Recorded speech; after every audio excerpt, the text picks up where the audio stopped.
Friends, मैं Kishan Kumar Nikhil classes में आपका स्वागत करता हूँ। आपको ये जान के बहुत खुशी होगी कि आज से क्लास 12 का भी सिलेबस स्टार्ट होने जा रहा है और आज का जो मेरा पहला टॉपिक रहेगा वो क्या रहेगा, अवकलन। जी हाँ, अवकलन। और एक चैप्टर और आपको पढ़ना रहेगा समाकलन। ये दो चैप्टर ऐसे हैं जो कि बहुत टफ माने जाते हैं, लेकिन वास्तव में ऐसे होते नहीं हैं। लोग बोलते हैं अरे यार समाकलन अवकलन पढ़ लिए तो तुम सब कुछ पढ़ लिए, लेकिन ऐसा कुछ होता नहीं है। हर चैप्टर को आप एक नजरिए से देखेंगे तो वो बेटर होता है। ठीक है, तो जो मैं पहला टॉपिक है वो डिफरेंशिएशन है, इसको हिंदी में बोलते हैं अवकलन। अब अवकलन स्टार्ट करने से पहले मैं आपको इसके बारे में कुछ बताना चाहता हूँ कि अवकलन होता क्या है, अवकलन का मतलब क्या है। ठीक है, तो आइए सबसे पहले पढ़ते हैं अवकलन के बारे में। अब देखिए, अवकलन जब स्टार्ट करेंगे उससे पहले आपको दो चीज पढ़ना है, एक y और ये x। ये दो आपके वेरिएबल हैं, y और x या x और y, ये आपके दो वेरिएबल हैं। इनमें रिलेशन होता है। ठीक है, रिलेशन तो वही आपको होता है क्या, इक्वल का ही मान लेते हैं, इक्वल का है। लेकिन जो आपका x होता है वो इंडिपेंडेंट वेरिएबल होता है और जो y होता है वो डिपेंडेंट वेरिएबल होता है। जी हाँ, मतलब x की वैल्यू हम लोग कुछ भी ले सकते हैं, x की वैल्यू अपने मन से कुछ भी ले लीजिए, लेकिन जो y है वो किस पे डिपेंड करेगा, x पर। ठीक है, यानी अगर x की वैल्यू हम लोग जैसे एक रिलेशन ले लेते हैं ऐसे, y = x², सिंपल सा। x की वैल्यू हम लोग अपने मन से 0, 1, 2, 3 ऐसे रख रहे हैं, लेकिन इसके करस्पॉन्डिंग जो y की वैल्यू आ रही है वो देखिए कितना, 0, 1, 4, फिर 9, फिर ऐसे आएगा। क्यों? क्योंकि देखिए आपका स्क्वायर टर्म है, x तो आपका क्या है 0, 1, 2, 3 हम लोग रख रहे हैं, लेकिन y क्या हो रहा है, देखिए वैल्यू चेंजेस हो रहा है ना, इस वजह से। यानी जो आपका x होता है वो इंडिपेंडेंट होता है, अपने मन से आप कुछ भी ले लीजिए, कोई फर्क नहीं पड़ने वाला।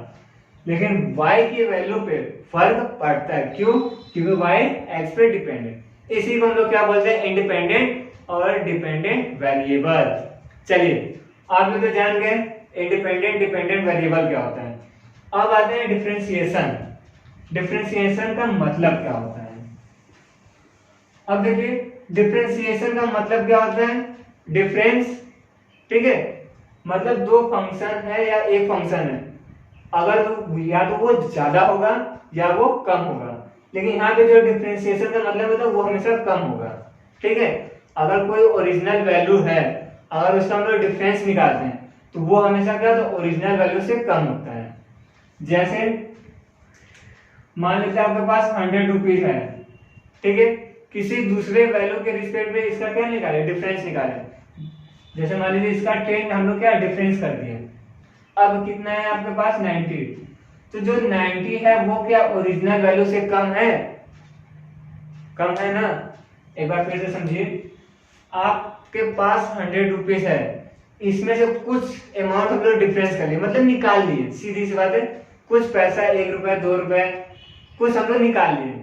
तो जो अब निकालने के बाद आएगा फंक्शन या जो रुपीज आया हमारा वो क्या, देखिए ओरिजिनल से कम है ना। तो ये इसी को हम लोग क्या बोलते हैं, डिफरेंस या डिफरेंशिएशन। डिफरेंस मतलब समझ गए, और जो डिफरेंशिएशन है वो आपका एक क्या है, प्रोसेस है। क्लियर? तो यही है, ये तो हम लोग कांस्टेंट पे अप्लाई किए। अब इसी को अगर हम लोग वेरिएबल या फंक्शन पे अप्लाई करेंगे तो वो आपका हो जाता है डिफरेंशिएशन ऑफ अ फंक्शन। ठीक, यहाँ तक क्लियर? चलिए अब आते हैं, अब क्या, अब जो सोचे अब क्या, तो देखिए डिफरेंशिएशन तो पढ़ लिए। अब इसके जो डेरिवेटिव होते हैं, डेरिवेटिव मतलब कैसे हम लोग करेंगे, तो देखिए सिंपल सा, कोई फंक्शन जैसे इसी को ले लिए y = fx ले लिए। जब इसको हम लोग बोलेंगे क्या कि ऑन डिफरेंशिएटिंग इक्वेशन ये विथ रिस्पेक्ट टू x, मतलब जो भी हमारा फंक्शन दिया रहेगा उसमें जो इंडिपेंडेंट वेरिएबल होगा, ठीक है, कौन सा वेरिएबल, इंडिपेंडेंट वेरिएबल, उसी के रिस्पेक्ट में इसको क्या करेंगे, डिफरेंस निकालेंगे, मतलब डिफरेंशिएट करेंगे। तो देखिए अगर इसको हम लोग डिफरेंशिएट करते हैं किसके रिस्पेक्ट में, x के, तो लिखेंगे on differentiating this equation with respect to x. तो इसको लिखते कैसे हैं, डी बाई डी एक्स। ये देखिए होता है डिफरेंशिएशन का सिंबल है, डी बाई डी एक्स। किसको कर रहे हैं, वाई को, तो ये हो जाएगा वाई, फिर डी बाई डी एक्स, और इस साइड हमारा क्या है, फंक्शन ऑफ एक्स। ये हो गया हमारा क्या, फर्स्ट टाइम डेरिवेटिव। अगर केवल particular d y by d x आए हैं तो ये हमारा क्या, डिफरेंशिएशन हो गया। कितने टाइम्स, 1 टाइम। हम लोग चाहें तो इसको एक बार और कर सकते हैं, 2 बार, 3 बार, 4 बार। आप अपनी इच्छा के अनुसार आप इसको इनफाइनाइट टर्म तक डिफरेंशिएट कर सकते हैं। बस कंडीशन क्या होना चाहिए, जो फंक्शन होना चाहिए एक्स का वो क्या होना चाहिए, कांस्टेंट ना हो। मतलब उसको 10 बार भी डिफरेंशिएट कर रहे हैं तो वो कांस्टेंट ना हो। क्यों, क्योंकि इसमें अभी आपको और भी सारी चीजें बताया जाएगा कि कांस्टेंट अगर कोई है, जैसे कोई नंबर है, ABCD है, एक्स वाई को छोड़कर, ठीक है, तो उन सब जितने भी कांस्टेंट होते हैं उन सब का डिफरेंशिएशन क्या होता है, ऑलवेज 0। जैसे डी बाई डी एक्स हम लोग निकाल लें किसका, सी का, ठीक है, तो सी हमारा क्या कांस्टेंट है, तो इसका हमेशा आपको क्या मिलेगा, 0। ठीक है, यहां तक क्लियर। चलिए, तो ये हो गया हमारा फर्स्ट टाइम डेरिवेटिव। अब जैसे ये हो गया, इसी को एक बार हम लोग और डिफरेंशिएट करते हैं।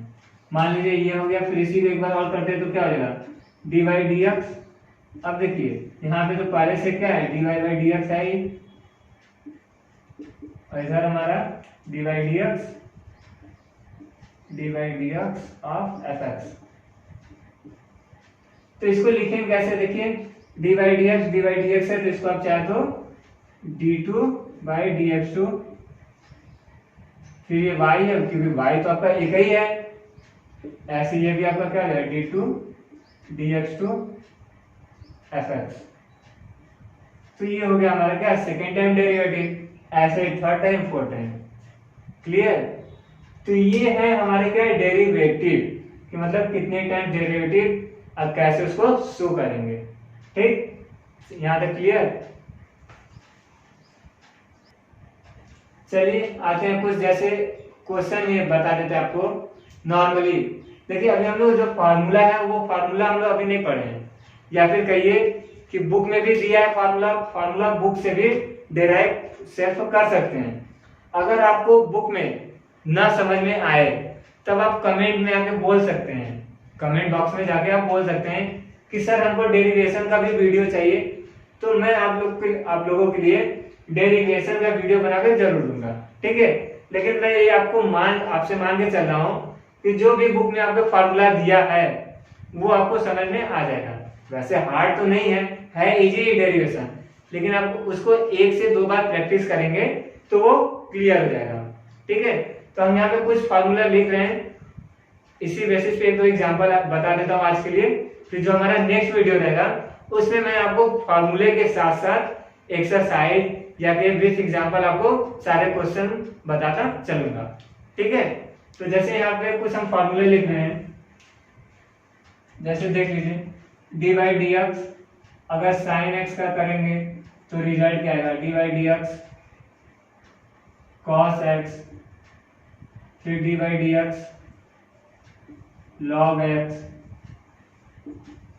ठीक है, तो ये कुछ एग्जांपल है जो मैं बस यहाँ पे आज के लिए बस इतना आपको बता देना चाहता हूँ कि ये सब जैसे sine x, cos x, tan x, log x, sec x, cosec x, cot x, इन सब का भी हम लोग डिफरेंशिएशन निकाल सकते हैं।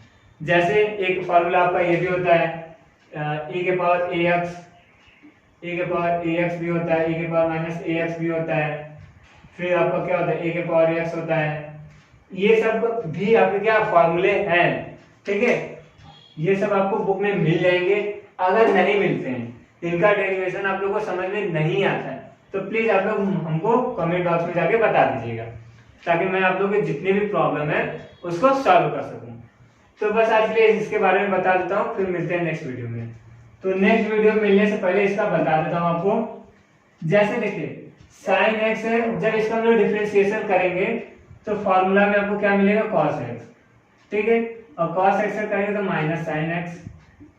वैसे log x का करेंगे तो क्या मिलेगा आपको, 1/x। ये आपको मिलेंगे। तो देखिए जो डिफरेंशिएशन है वो आपका छोटा चैप्टर नहीं है, ये आपका बहुत बड़ा चैप्टर है।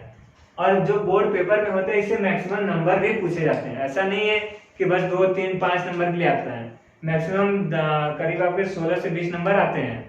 ठीक है, एक ये चैप्टर हो गया और दूसरा आपका जो है समाकलन, ठीक इसी का अपोजिट है। इसमें आपका क्या होता है कि डिफरेंशियल मतलब क्या पावर घटता है और समाकलन में क्या होता है पावर बढ़ता है। तो समाकलन हम इसलिए नहीं बताएं क्योंकि जब तक आपको अवकलन नहीं पता रहेगा आप समाकलन नहीं कर पाएंगे। ठीक है, तो ये देखिए रहा समाकलन का कुछ फॉर्मूला जो कि मैं आपको बस नॉर्मली बता दिया हूँ और ऐसे ये सब है। ठीक है, और जो डेफिनेशन था मैं वो आपको सब बता दिया हूँ। तो बस आज के लिए बस इतना ही रहने देता हूँ। फिर जो मेरा नेक्स्ट वीडियो रहेगा उसमें मैं आपको प्रॉपरली स्टेप बाय स्टेप आपको क्या एक फॉर्मूला बताऊंगा और उसके साथ साथ एग्जाम्पल को बताते हुए चलूंगा।